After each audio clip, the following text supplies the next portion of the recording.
अगर आत्मा के 9 फल है, एक फल आपको अगले फल में हेल्प करता है, हालेलुया। तो आपको मैं बताऊं, आपको तो 9 बड़ा मुश्किल सा लग रहा है, तुम एक एक फल में चलो। आज मैं थोड़े कम कर देता हूं, आपको थोड़े कम कर देते हैं आपके लिए, पर एक के साथ दूसरा जुड़ा हुआ है।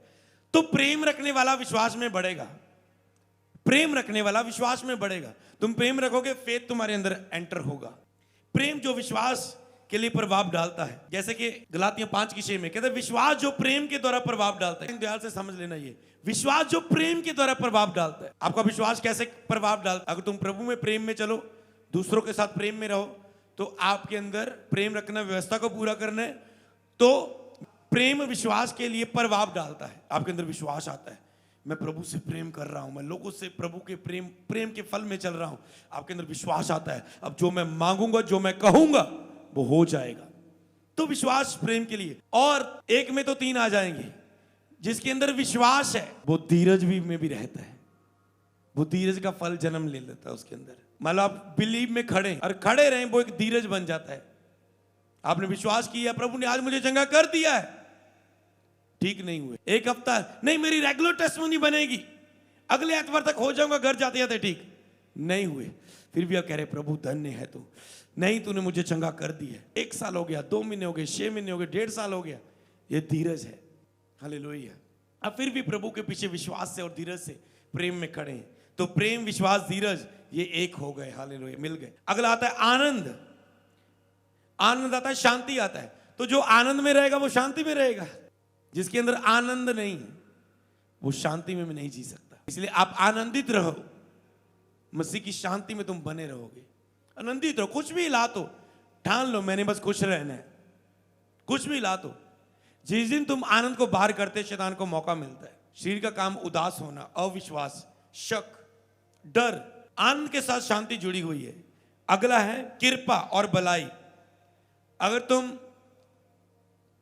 दूसरों पर कृपा करते हो, दया करते हो, जैसे परमेश्वर एक व्यक्ति पर कृपा करता है, दया करता है, अनुग्रह करता है, तुम किसी के लिए कृपा वाला मन दिखाते हो, तो तुम उसके लिए भलाई भी करोगे। आप कहते ना, स्कूल में अर्जी लगी, कृपा करके मुझे 1 दिन की छुट्टी दी जाए, वो सर क्या करता है, आप पर कृपा करता है, ओके बेटे दे दी, बीमारी की, जरूरी काम की अर्जी लिखी, कृपा करके दे दिया जाए, वो कृपा करता है।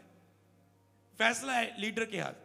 अगर आपके पास दूसरों के लिए कृपा वाला मन है, तो आप दूसरों के लिए भलाई भी करेंगे, हालेलुया। तो ये क्या है, कृपा दृष्टि करना किसी पर और उसके लिए भलाई करना भी। आप आत्मा आपकी आनंदित होती है, शांति में जाती है। तो जब आप कृपा दृष्टि भलाई करते हैं, तो आपके अंदर आनंद और शांति आती है, हालेलुया। अगली आती है नम्रता, एंड में संयम, सहनशीलता। अगर एक व्यक्ति नम्रता में जिएगा, तो सहन शक्ति उसके अंदर होगी। जैसे अब नम्रता में आपने, हर एक व्यक्ति नम्र, हस्बैंड वाइफ तू तू मैं कर रहे हैं, दूसरों का तू मैं 1 साल तक चला जाता है, 6 महीने, 3 हफ्ते, मैं नहीं बुलाऊंगा, घर छोड़ के चले गई, पे के चली गई, 1 महीना निकल गया। पर जो आत्मिक लोग है, तू मैं होना पाप नहीं है, गलती नहीं है, शारीरिक नहीं है, तू मैं हुई। पर आत्मिक व्यक्ति में से एक भी नम्र हो जाता है, कोई बात नहीं, हाँ आप बोलो, ठीक है मेरी गलती है, इसमें मैं मान लेता हूं।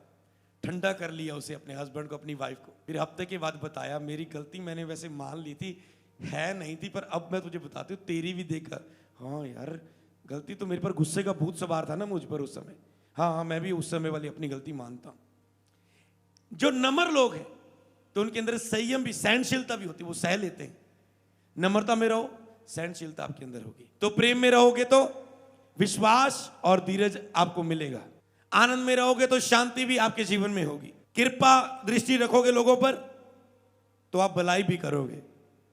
नम्रता में रहोगे तो सहन शक्ति भी होगी। अरे 4 बातें रह गई, इन चारों को लेकर आपको प्रेयर करनी है। पवित्र आत्मा, मैं प्रेम में चल पाऊं, मैं आनंद में रह पाऊं, मैं कृपा दृष्टि में जीऊं, मैं नम्रता में जीऊं। इन 4 पॉइंटों को प्रेयर में रखना। बाकी भी आप 9 फल को लेकर भी प्रेयर कर सकते हो। 4 बातें अगर आप अपनी जो प्रभु ने मुझे सिखाई कि इनमें से ये 4 बातों पर टिके, तो जो अपने जीवन में सफलता को देखेंगे, मेरी आत्मा की अगुवाई को प्राप्त करेंगे। अगर ये 4 बातें आपके जीवन में हुई, 9 फल आपके आत्मा में जीवन में होंगे, तो आत्मा आपकी अगुवाई करने के लिए तैयार है। पर फलों में आपको खड़े होना है।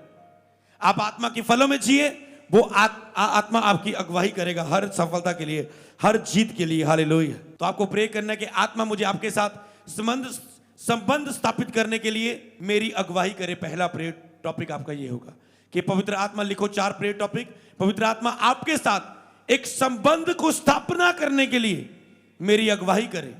जब आपका संबंध स्थापित होगा पवित्र आत्मा के साथ, तो पवित्र आत्मा आपकी अगुवाई भी करना शुरू करेगा आपकी जिंदगी की हर सफलता के लिए। दूसरा कि शारीरिक लालसा, अभिलाषाओं, आदतों को दूर करने के मेरी सहायता कर। पवित्र आत्मा शारीरिक लालसाओं, अभिलाषाओं और आदतों को मेरे जीवन में से दूर करने में मेरी सहायता कर। दया मांगे और पवित्र आत्मा की सहायता मांगे। तीसरा, पवित्र आत्मा फलों में चलने के लिए मेरी सहायता कर। तो आपको देखना, मैं चल रहा हूं, रोज देखिए आत्मा के फलों को घर में लगा ले, अपने बेडरूम के सामने। रोज रात को देख के सोएं कि मैं 9 फलों में चला। अगर 9 फलों में चल रहे हैं तो तुम आत्मा के अनुसार चल रहे हो, तो आत्मा तेरी अगुवाई करेगा। नहीं चल रहे तो आत्मा की अगुवाई पाने की लंबी लंबी प्रार्थना ना करो, पहले आत्मा के साथ संबंध स्थापित करो, जो आपका पहला प्रेयर पॉइंट है। और चौथा, जीवन में सफलता के लिए मेरी अगुवाई करें पवित्र आत्मा, जीवन में सफलता के लिए। फिर आप जीवन में सफलता देखेंगे। जीवन में सफलता का मतलब मेरे जीवन का हिस्सा मेरी सेवकाई है, आपके जीवन का हिस्सा आपकी गवर्नमेंट जॉब हो सकती है, आपके जीवन की सफलता आपका आर्मी में जाना हो सकता है, आपका फॉरेन हो सकता है, आपकी मैरिज हो सकती है, आपके जीवन में सफलता किसी भी क्रिकेट टीम में ऐड होना आपका सपना हो सकता है। समझ पाए ना? तो आपका जो जीवन में सफलता चाहिए, तो ये आज का वचन फॉलो कर लेना, आप अपने हिस्से में सफलता को पाएंगे यीशु नाम। God bless you. प्रभु आपके साथ है।